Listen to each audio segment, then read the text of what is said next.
Maseret Yevamot, traité Yevamot, la Flamed He, feuille numéro 35, au Migazrinan Ktana Mishum Gedola. Est-ce que vraiment on interdit à une mineure de se remarier dans les 3 mois à cause des femmes majeures? Ve'atenan, pourtant, dans notre Mishnah, il est dit, Mayuklanot shenan royin leled, barzirinotan. Si elles étaient mineures et qu'elles ne pouvaient donc pas avoir d'enfants, elles peuvent revenir immédiatement à leur mari, miyad de suite. Amarav Gidal Amarav, Avgidal de Nodrav Oral Sha'aita. Dans le cas de notre Mishnah, c'est un enseignement exceptionnel qu'on avait donné. Mikla de Havaï, mais est-ce que c'est une histoire qui a eu lieu? C'est un enseignement qu'on a donné. La Keora Sha'aita. Et ça veut dire que c'est une exception qu'on a donnée dans ce cas-là.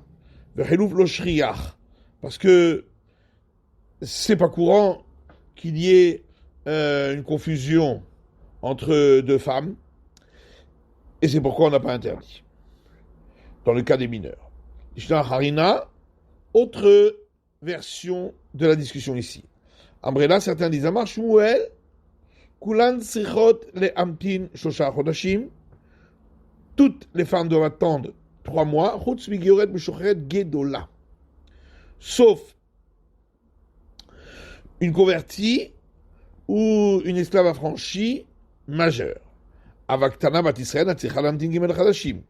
qui veut donc dire que dans le cas d'une mineure, même si c'est une fille d'Israël, elle n'a pas besoin d'attendre 3 mois. Bema, et de quoi parlons-nous?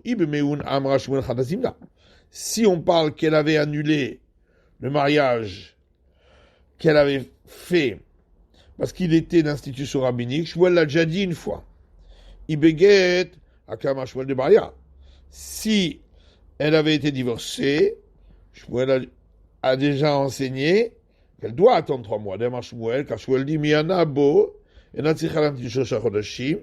si elle a annulé le mariage, elle n'a pas besoin d'attendre 3 mois. Nathan Laget, si le mari lui a donné un acte de divorce, il doit attendre 3 mois.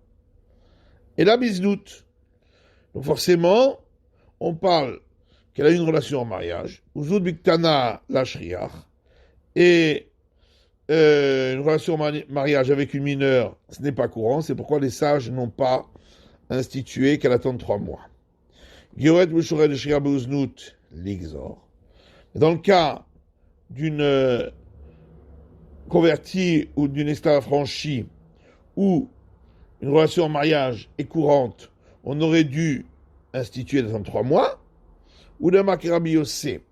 Seulement, Shmuel pense comme Rabbi Yossé, de Tanya, parce qu'il y a une braïta qui dit à Gioret de la Shvouya, la convertie, ou la femme qui a été prise en captivité, vers Shifra, ou la femme esclave, chez Nidou, chez Gaïrou, chez Shtacherou, qui ont donc soit été libérés, soit été convertis, soit été affranchis. Zichot Lamdin Gimel Chodashim, doivent attendre 3 mois. Diver Rabbi Yuda, c'est l'avis de Rabbi Yuda. Rabbi Yossé Matir, les Ares Minasemiyad. Rabbi Yossé autorise d'avoir l'acquisition par lien de mariage et de passer sous le dénuptial immédiatement. Amarabama est Ahmed Rabbi Yossé, et Rabba dit quelle est la raison de l'opinion de Rabbi Yossé, que ça va Isha Mezanna, Meshameshet Bemor, que des Sheot Itaber. Il pense qu'une femme qui a une relation en mariage, elle met une boule de tissu à l'intérieur de son corps pour ne pas tomber enceinte. Malabaye, Mishtamagiyoret, qui vendait d'Artale Gyuré. Abaye dit, je comprends pour la femme qui s'est convertie, parce qu'elle avait déjà l'intention de se convertir. Mentera Nafsha, donc elle a fait attention. Que de la frime Menzera Shinzra Bigdusha, Benzera Shinzra Shilo Bigdusha, pour qu'on puisse faire la différence entre la descendance qui est née dans la sainteté et celle qui est née pas dans la sainteté. Shouya Veshifradami de Shamraim et Maraihu Menatre Nafshaihu. Pour le cas de la femme captive ou de l'esclave, aussi on peut dire qu'elles avaient entendu de leur maître qu'ils allaient les affranchir ou les libérer et qu'elle se soit ainsi gardée de cela. Et là, mais la femme qui est affranchie parce que elle a perdu une dent ou un œil par un coup frappé par son maître. Alors, dans quel cas on pourrait dire que elle le savait déjà au départ? Ah, tu vas dire, dans tous les cas où ça vient comme ça, sans prévenir, Rabbi Yossé serait d'accord qu'on attend 3 mois. Pourtant, il y a une Mishnah qui dit, nous sommes une femme qui a eu une relation par contrainte ou par séduction doit attendre 3 mois. Parole de Rabbi Uda. Rabbi Yossé m'attire la reste d'une assémiade. Et Rabbi Yossé autorise à cette femme d'être acquise par les liens du mariage et de passer sous le dénuptial immédiatement. Bien que dans le cas où c'était par contrainte, c'était donc pas prévisible. Et là, Marabaye, c'est pourquoi Abaye dit, Misham Zanamita Pechet, Shiotitaber. Une femme qui a une relation hors mariage, elle se retourne sur le ventre pour ne pas tomber enceinte. Et l'autre opinion pense qu'on craint qu'elle ne s'est pas bien retournée et qu'elle puisse tomber enceinte. Vimayoko Anot, la Mishnah dit que si ces femmes étaient de la tribu des prêtres, elles sont interdites à leur mari. Kanot in Israël dit lo, ça veut dire seulement si elles étaient de la tribu des prêtres et si elles étaient d'autres tribus d'Israël, non. Si leur mari était prêtre, elles sont aussi interdites dans tous les cas. Et Maïmayo ne chez Kohanim. Il faut répondre si elles étaient mariées à des prêtres. Et chez Kohanim, ne chez Israël, lo. Ah, si elles étaient mariées à des prêtres, oui, et si elles étaient mariées à des Israël, non. Pourtant, Rav Amram dit, cette chose-là, Rav Shechet nous l'a apprise,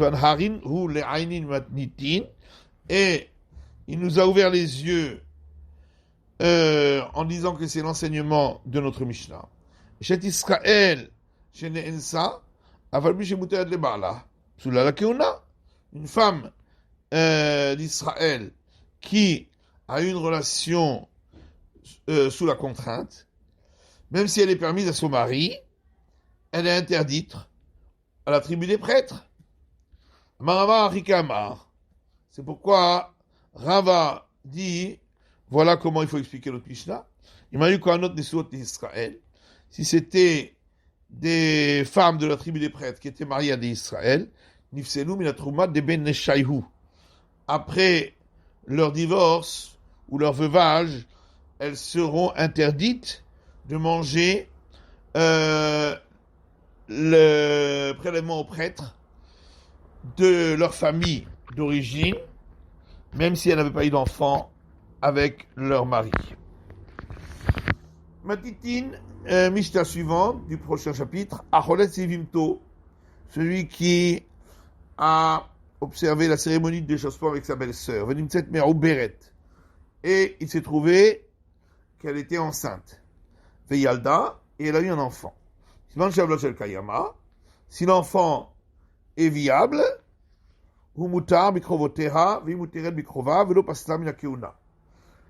la cérémonie de déchaussement est nulle, et donc lui aura le droit de se marier avec les proches parentes de cette femme, elle aura le droit de se marier avec les proches parents de cet homme, et elle n'est pas interdite aux prêtres.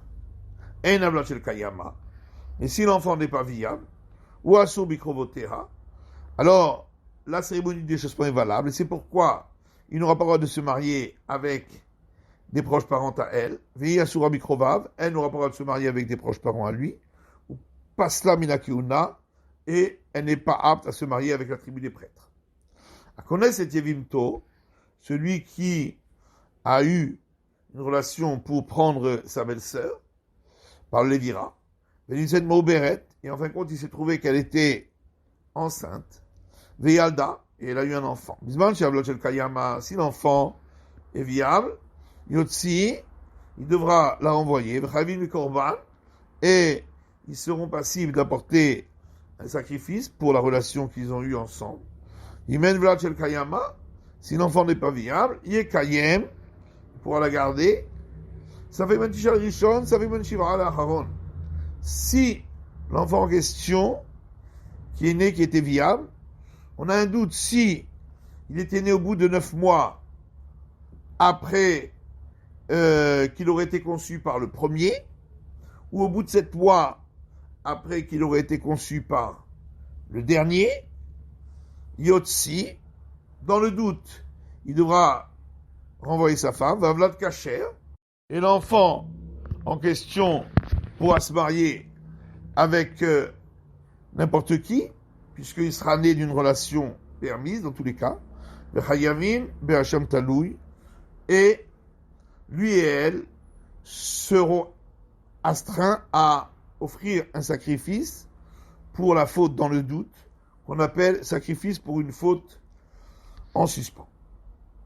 Gemara dit, il y a un enseignement qui dit,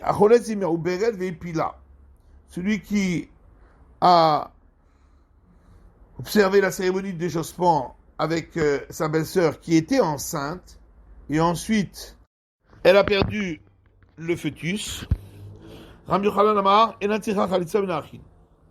Rabbi Yochanan dit que la cérémonie de déchaussement est valable et qu'elle n'aura pas besoin de refaire une cérémonie de déchaussement avec l'un des frères. Shakish Amar, Tira Khalitsa Minachin.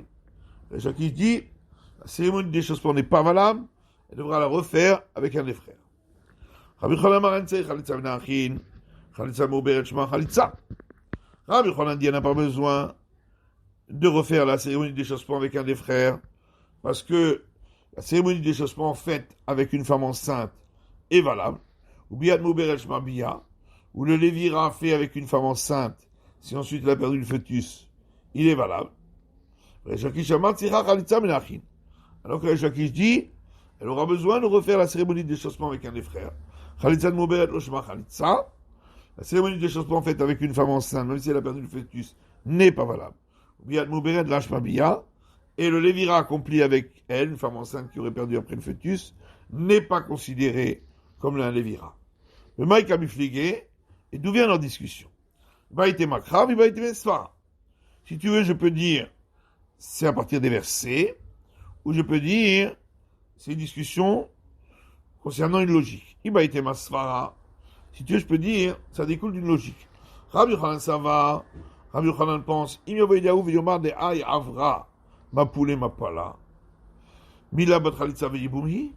si était venu le prophète Yéli et aurait dit que cette femme enceinte, elle allait perdre le fœtus, est-ce que on n'aurait pas considéré que sa cérémonie de déchaussement et le Lévira sont valables?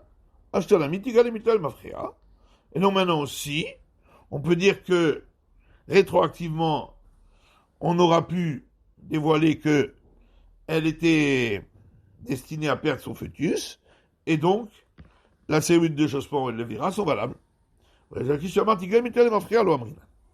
Shakish dit, dire que on a dévoilé rétroactivement, on ne le dit pas. Et donc c'est pourquoi ils ne sont pas valables. Et si tu veux, je peux dire Kra. La discussion, c'est sur concernant le verset. Rabbi Yochanan Savar, Rabbi Yochanan pense, c'est marqué dans le verset concernant le Lévira, dans Deutéronome, ou Ben Enlo. Et un enfant, il n'a pas. Amar Hamana, ainsi dit la Torah, Ve'alitle. En fin de compte, il n'a pas eu d'enfant, donc le Lévira, le déchaussement sont valables. Chacun savoir ou Ben Enlo, et chacun dit c'est marqué un enfant, il n'a pas, et le mot pas, écrit Aleph Yudun, aurait pu écrire Aleph Nun. Pourquoi le Yud en plus? Pour dire Ayin Alav. Ça demande à être vérifié au moment où on observe le Lévira ou le déchaussement, qu'effectivement, dès ce moment-là, il n'y a pas d'enfant. Or, ce n'est pas le cas lorsqu'elle était enceinte. Et tu veux Rabbi Yochanan et Resh Lakish. Rabbi Yochanan a objecté à Resh Lakish. En avlat shel kayama, notre Mishnah dit, si l'enfant n'est pas viable, ou Asur Mikrovetea, ou Asur Mikrovav. Le déchaussement était valable. Lui n'a pas le droit de se marier avec les proches parents à elle, et elle n'a pas le droit de se marier avec les proches parents à lui. Paslamina Kiuna, et il a rendu inapte à la prêtrise.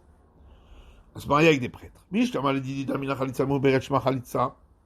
dit Rabbi Yochanan, ça va bien d'après moi qui pense que le déchaussement fait avec une femme enceinte est valable lorsqu'elle a perdu le fœtus. Je ne marie pas cela. Et c'est pourquoi elle est interdite aux prêtres. Et là, les dire mais d'après toi qui dis que le déchaussement fait avec une femme enceinte n'est pas considéré comme un déchaussement, Amai Paslamina Keuna, pourquoi elle est interdite aux prêtres? Amarle, il a répondu Midrabanan ou le Khomra Ba'alma. Effectivement, c'est un interdit d'ordre rabbinique et on a été, c'est une loi de sévérité qu'on a prise simplement à cause du cas où elle aurait vraiment été sans enfant. Certains disent c'est Resh Lakish qui a demandé à Rabbi Yochanan. On a dit que si l'enfant n'a pas été viable, elle est interdite. Lui, il n'a pas le droit d'avoir relation avec les proches parents à elle, ni elle avec les proches parents à lui, et il l'a rendue interdite aux prêtres. D'après moi, ça va bien, puisque je pense que la cérémonie de déchaussement avec une femme enceinte n'est pas considérée comme valable. C'est pourquoi il est écrit que elle est interdite auprès de Khumra. Et c'est seulement une règle de sévérité qu'on a pris. Et c'est pourquoi il n'est pas dit qu'elle n'a pas besoin d'observer à nouveau le déchaussement avec les frères, parce qu'effectivement, elle a besoin de le faire. Et là, elle dit, mais d'après toi, Rabbi Yochanan, on aurait dû dire qu'elle n'a pas besoin non plus d'effectuer le déchaussement avec les frères, et que le déchaussement est valable. Il a dit, oui, effectivement. C'est pour ça que, comme au début de la Mishnah, on avait dit, elle n'est pas interdite aux prêtres. Ici, on a dit, elle est interdite aux prêtres, mais on aurait pu dire aussi que le déchaussement est valable. Et tu verras Rabbi Yochanan, le Resh Lakish. Rabbi Yochanan pose une autre question à Resh Lakish. Ein avala shel kaima yekayem. La Mishnah dit, si il avait observé le lévira avec elle, et elle a eu un enfant qui n'était pas viable, il pourra la garder. Mishnah Maledi dit, alors, d'après moi, ça marche bien, puisque j'ai dit que la cérémonie des déchaussement faite avec une femme enceinte est valable, ou bien et le lévira fait avec une femme enceinte est valable, lorsqu'ensuite elle a perdu le fœtus. Je marie Katani et Kayem, c'est pour ça qu'il est écrit, il peut la garder. Et là, les derniers Khalitsa Mouberet Lashma Khalitsa. Mais d'après Torah Shakish qui dit que la cérémonie des déchaussement faite avec une femme enceinte n'est pas valable, ou bien Mouberet Lashma Bia, et le lévira non plus fait avec elle n'est pas valable, même lorsqu'elle a perdu le fœtus. On aurait dû dire qu'il doit à nouveau avoir une relation avec elle pour pouvoir la garder comme femme. Alors l'Agma a dit effectivement, et Shakish répondra Ma Yekayem, Yarzov Yivol le Yekayem, de la Sagé. Quand on a dit il la gardera, ça veut dire qu'il aura une relation avec elle et ainsi il pourra la garder parce que sinon la première ne suffit pas. Ika de Amré, et certains disent, et Tivere Shakish Rabbi Yochanan. C'est Shakish qui a posé la question à Rabbi Yochanan. En Ablachekal Mayama Yekayem. La Mishnah dit, si l'enfant n'était pas viable, alors il peut la garder. Mishnah m'a dit, Damina Khalitsa Mouberet, Lashma Khalitsa Obiat Mouberet, Lashma Bia. Alors d'après moi qui dit que la cérémonie de déchaussement faite avec une femme enceinte qui a perdu son fœtus n'est pas valable, et le lévira fait avec elle n'est pas valable, Aïnou de Katani et Kayem. On comprend hein, quand la Mishnah dit il la gardera. Ça veut dire Yazov et Vrov et Kayem. Ça veut dire qu'il devra avoir une relation avec elle pour pouvoir la garder. Il doit faire un acte pour la garder. Sinon, ça ne marche pas. Et là, il dit, mais d'après toi, elle est déjà sa femme. Donc on aurait pu dire, il peut la divorcer et il peut la garder. Et alors, Rabbi Yochanan dit effectivement, seulement étant donné que dans le passage précédent de la Mishnah, on avait dit, il la fera sortir, c'est pourquoi ici on a dit, il la gardera. Métivé, autre objection. Et une braïta qui dit, celui qui a observé Lévira avec sa belle-sœur, et il se trouve qu'elle était enceinte. Arezu lotina sarata, la rivale ne pourra pas se marier avec un étranger. Chez marié Vlad ben Kayama, de peur que l'enfant est viable. Adraba, qui avait Vlad ben Kayama, miftera sarata. Et la Gemara dit, on ne comprend pas la braïta. Si l'enfant est viable, au contraire, alors la rivale, elle est complètement dispensée, elle peut se marier avec un étranger. Donc il faut dire, de peur que l'enfant n'est pas viable. Si on pense comme Resh Lakish, que le Lévira avec une femme enceinte, quand elle a perdu le fœtus ensuite, il est valable. Pourquoi on interdit à la rivale de se remarier? Elle devrait être dispensée par la relation qu'a eue l'autre femme. Abaye répond effectivement, pour la relation du Lévira, tout le monde est d'accord que si elle était enceinte, ça n'acquitte pas du Lévira.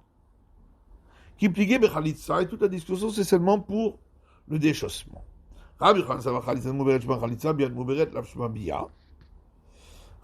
dit, le déchaussement avec la femme enceinte est valable, mais le Lévira avec la femme enceinte n'est pas valable, parce qu'il était interdit, parce qu'il y avait un doute. Et Resh Lakish dit, et le Lévira fait avec une femme enceinte, et le déchaussement fait avec une femme enceinte ne sont pas valables, puisqu'il fallait vérifier d'abord si, effectivement, il n'y avait pas d'enfant. Rava lui dit à Rabbi Yochanan, de deux choses une. Si le Lévira fait avec une femme enceinte et valable, alors le déchaussement aussi. Et si le Lévira fait avec une femme enceinte n'est pas considéré comme valable, alors le déchaussement fait avec une femme enceinte aussi ne devrait pas être valable. Puisque nous avons pour principe que quand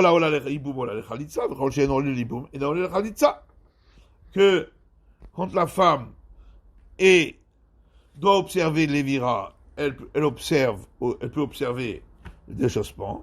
Si elle ne peut pas observer le Lévira, elle ne peut pas observer le déchaussement. C'est la fin de l'étude du Daf Lamed He, de la feuille numéro 35.